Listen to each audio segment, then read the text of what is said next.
This is still ZAIIMUHAMMED. Welcome to chapter 2 of Her. I hope you're as excited as I am. I'm so excited. Alright, let's see what happens. Let's get right into it. So, what just happened? I asked no one in particular. Was everything a dream? That couldn't have been a dream. I felt wide awake. But if it was indeed a dream, then that was the most realistic dream I have ever had. I could still feel the water droplets on my skin. I couldn't go back to sleep because all traces of sleep was gone. So I stood up and went straight into the bathroom to take a shower. Besides, I checked the time and it was almost time for me to get ready for work.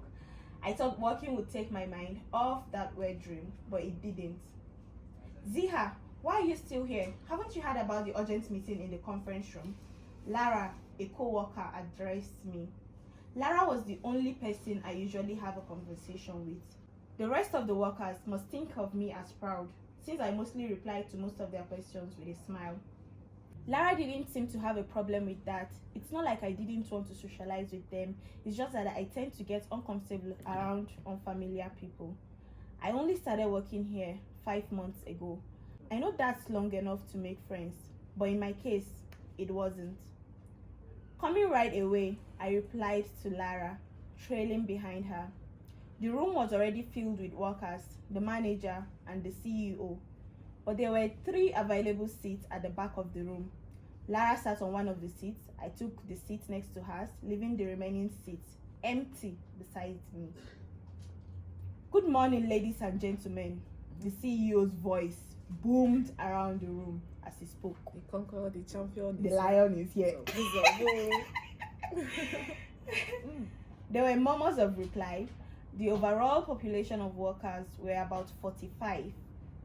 Superb Textile was a well-known company and produced the best fabrics within and outside the country. It was like a dream come true when I got the job.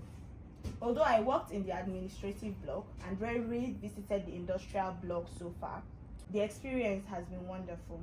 I know you must all be wondering why we call this meeting. It is to inform you about the new CEO of the company. In person of, my whole body froze as I stared at the person standing right next to the former CEO of Superb Textiles. Wait, if it isn't Maleficent? Oh my god! Why did that come to your mind? For some reason, I just feel like it's going to be her. Alright, let's find out. I could hear the sound of applause around me, but couldn't bring myself to move. I couldn't take my eyes off her. Her eyes met mine and she gave me a wicked grin. It was her. I guess you knew it after all. My fists clenched on my lap. Lara must have noticed how intense I was looking because she asked, Ziha, are you okay? Before I could respond, I saw her approaching me from the corners of my eyes.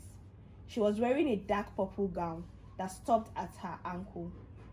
The sleeves of the dress were puffy and she still looked gorgeous, even with her dark purple lipstick.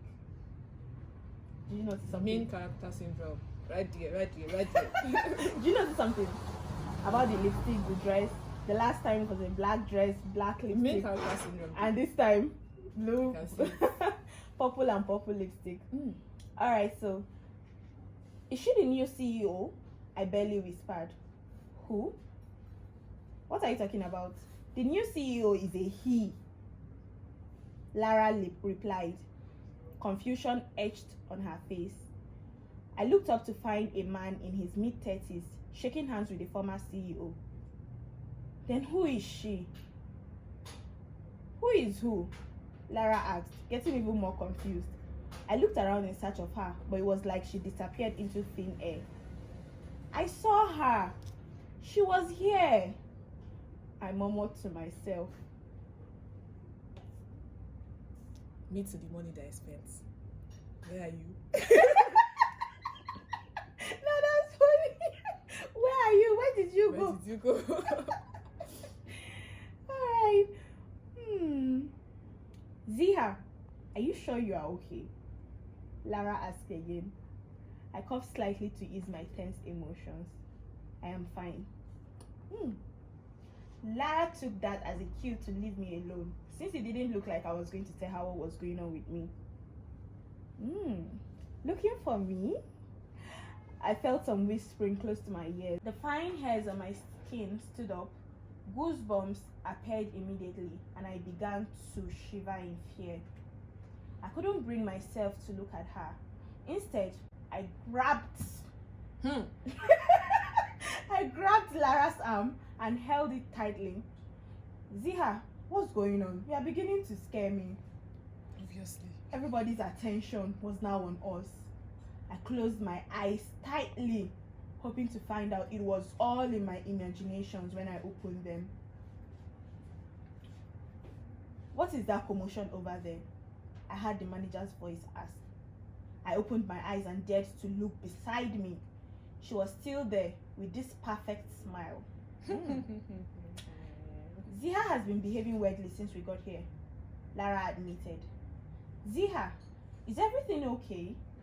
The manager questioned me. It's her, I cried. Who? He asked again.